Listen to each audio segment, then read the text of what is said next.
सालमा स्थापना सुरु भएको चितवन महोत्सव र आजसम्म आइपुग्दाखेरि हामी 13औं संस्करणमा रहेको कुरा पनि यहाँलाई निवेदन गर्न चाहन्छु। सांस्कृतिक विकासका साथसाथै व्यवसायको प्रवर्धनमा टेवा पुर्याउँदै चितवनको गरिमा र पहिचानलाई राष्ट्रिय तथा अन्तर्राष्ट्रिय स्तरसम्म पुर्याउने उद्देश्यले प्रत्येक 2 वर्षको अन्तरालमा विश्व 2053 सालदेखि आयोजना गरिँदै आएको चितवनको गौरव र गरिमामय प्रस्तुति चितवन महोत्सवको 13औं संस्करणको रूपमा चितवन महोत्सव 2078 प्रदर्शनी मैदान नारायण नदी किनार नारायणगढ चितवनमा मिति 2078 पौष 25 देखि माघ 4 गतेसम्म प्रत्येक 2 वर्षमा आयोजना गरिने चितवन महोत्सवको 13औं संस्करण गत वर्ष 2077 मा नै सम्पन्न गर्ने कार्यक्रम रहे तापनि कोरोना महामारीका कारण आयोजना गर्न नसकिएको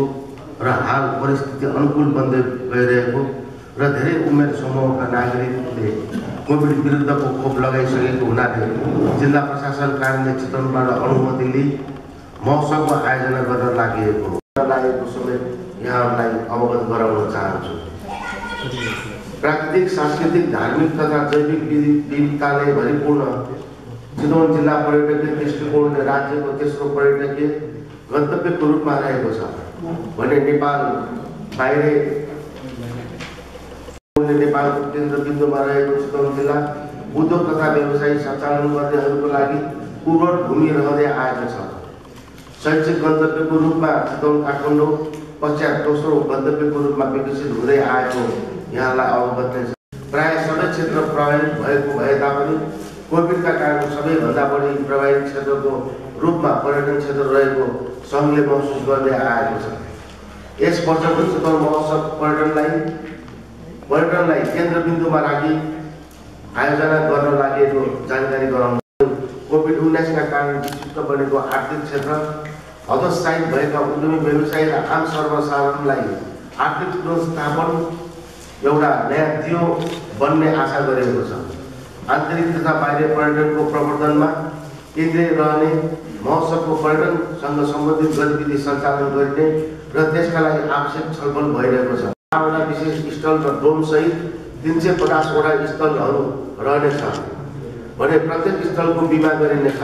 लघु, घरेलु तथा साना उद्योगबाट उत्पादित वस्तु, हस्तकलाका सामग्री लगायत पोल्ट्री परिसर, अटो परिसर, सूचना तथा प्रविधि परिसर, मेड इन नेपाल परिसर, अटो परिसर, बैंक तथा वित्तीय संस्थाहरू, रेस्टुरेन्ट लगायत जनजातिको रहनसहन झल्किने घरहरू आदि रहने। 1 गतेसम्म चितवनको कृषि, शिक्षा, स्वास्थ्य, पर्यटन लगायत जिल्लाको सामाजिक आर्थिक विकासको सम्भावना केन्द्रित रही विज्ञहरूको उपस्थितिमा दैनिक सेमिनार तथा गोष्ठीहरू सञ्चालन गरिनेछ। दिनसम्म सञ्चालन हुने महोत्सव विगतका महोत्सवहरूमा झैँ विविध खेलकुद, जलयात्रा, स्वास्थ्य सेवा, आदिवासी जनजातिको वेशभूषा, कला संस्कृति झल्किने विविध मनोरञ्जनात्मक सांस्कृतिक कार्यक्रम, प्रतियोगितात्मक कृषि उपजको प्रदर्शनीले निरन्तरता पाउनेछ। विभिन्न सञ्चार माध्यमहरूमा सञ्चारकर्मी मानवहरूलाई प्रवेश सुविधाको निम्ति आफ्नो सञ्चार प्रतिष्ठानको परिचय पत्र प्रयोग गर्न सकिने व्यवस्था।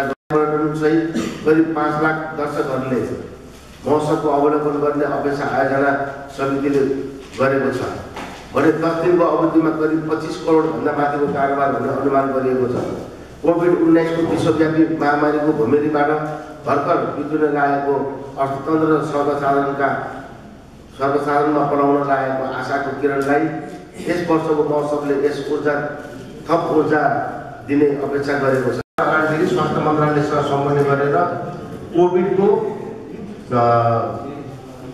कोभिडले कुन किसिमको रूप लिन सक्छ या लिन सक्दैन, यो पुससम्ममा चाहिँ कोभिडको प्रभाव कतिको पर्छ भनेर चाहिँ हामीले यो स्वास्थ्य मन्त्रालय र जिल्ला जनस्वास्थ्य कार्यालयसँग समन्वय गरी बारम्बार गरिरहेको छ। जब उहाँहरूले कोभिडको विषयमा फलडाउन यो कारणले हुँदैछ भनेर चाहिँ हामीलाई जानकारी गराइसकेपछि अब चितवन महोत्सव हाम्रो पुसमा हुन्छ, हामी अगाडि बढ्न सम्भावना छ वा छैन भनेर जिल्ला जनस्वास्थ्य कार्यालयसँग हामीले समन्वय गरेपछि हाम्रो यो उमेरकोलाई चाहिँ यति गर्दै चाहिँ हामीले चाहिँ प्राथमिकतामा राखेका छौँ खोपको लागि, कोभिडको।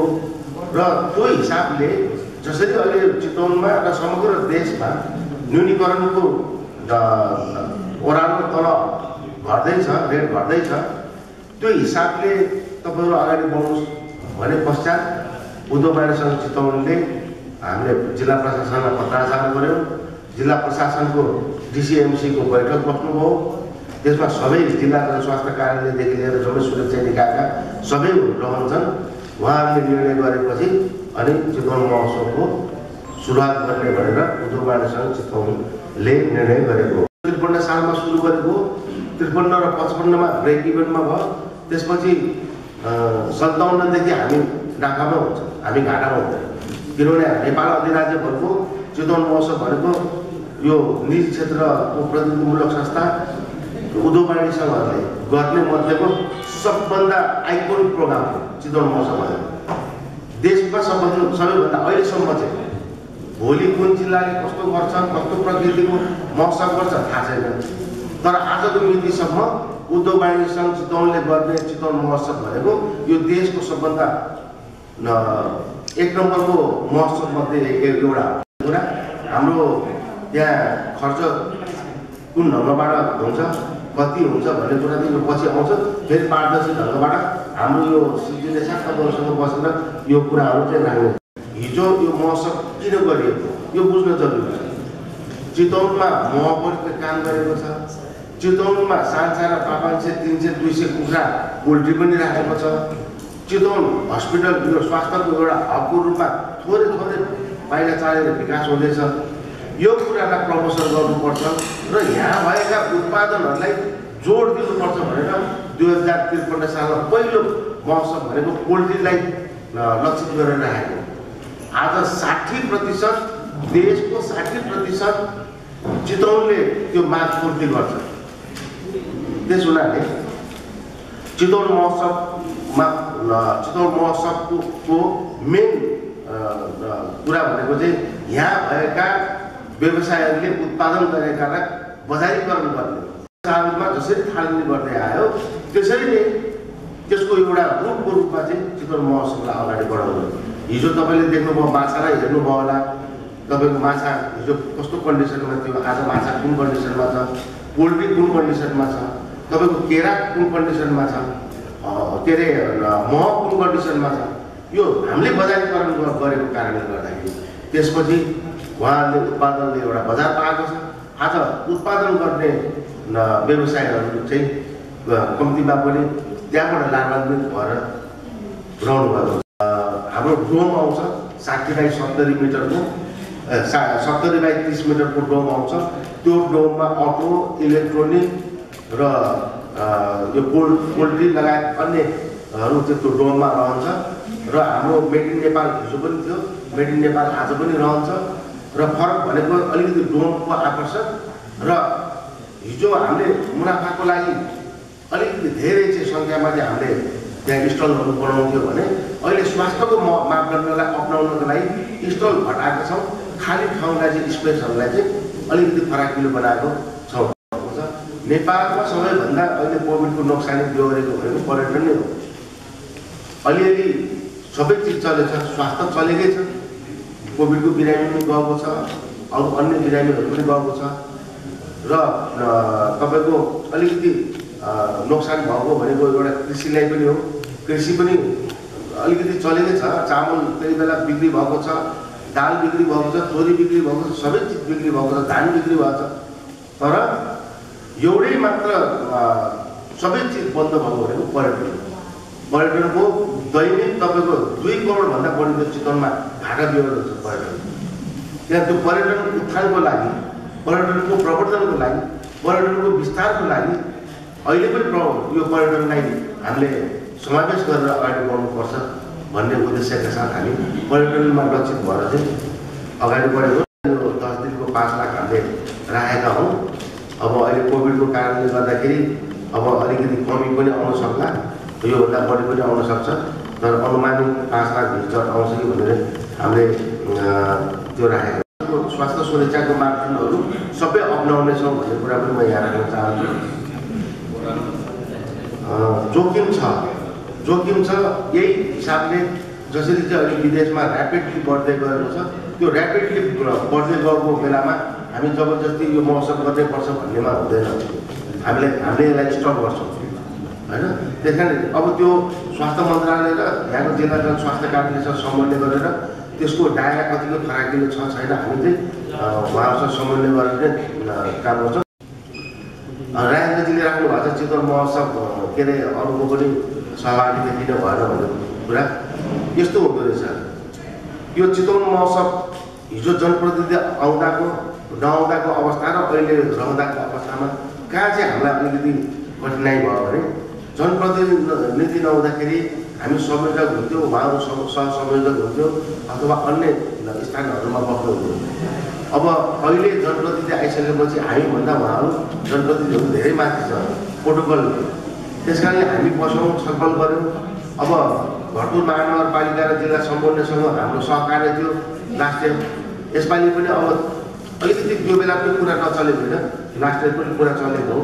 यो अलिक प्रोटोकल मिलाउनु पर्छ कि भन्ने विषयमा र हामी यहाँका सबै पालिकाका प्रमुखहरू उपप्रमुखहरू हाम्रो सल्लाहकारमा रहन्छ। त्यो समितिको पार्ट हो है। अब यो अहिले चाहिँ के हो भन्दाखेरि प्रोटोकल नमिलेको कारणले गर्दाखेरि हामीले प्रवर्धकमा राखेर संरक्षकमा चाहिँ 2टा राख्छौँ र अरूलाई पनि समेटेको कुरा म यहाँ जानकारी गराउँछु। यो चितवन महोत्सव उद्घाटन चितवनको मात्र होइन, यो समग्र चितवनवासीको हो भनेर चाहिँ त्यो तपाईँहरूले पनि आत्मसात र आत्मबोध गरिदिनुपर्छ। सबैले आत्मसात आत्मबोध गर्नुपर्छ भनेछ। यो फ्रीमा चाहिँ अब हामीले चाहिँ पहिलाभन्दा धेरै न्यून गर्दै गइरहेको छ। यो यसमा पास हामीले पास गर्नु कम गरिसकेछौँ। हामीले कुनै धनी कुनै गरिब कुनै असहाय यो कुनै चिज हेर्दैनौँ। हामी सबैले हाम्रो हेर्ने दृष्टिकोण सबैलाई समानता छ, समानता व्यवहार गर्नेछौँ, सबैलाई सम्मान गर्नेछौँ। त्यही एकल महिलालाई टिकट फ्री गर्छौँ, अपाङ्गलाई फ्री गर्छौँ।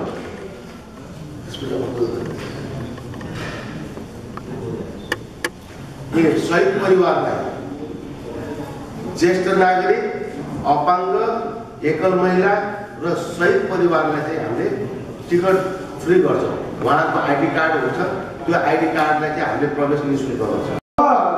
हामी प्रचार प्रसार गर्ने नभने पनि हामीले गरेकै छौँ। सबै सुरक्षा मिडियाहरू यहाँ भएको स्थानीय मिडियाहरू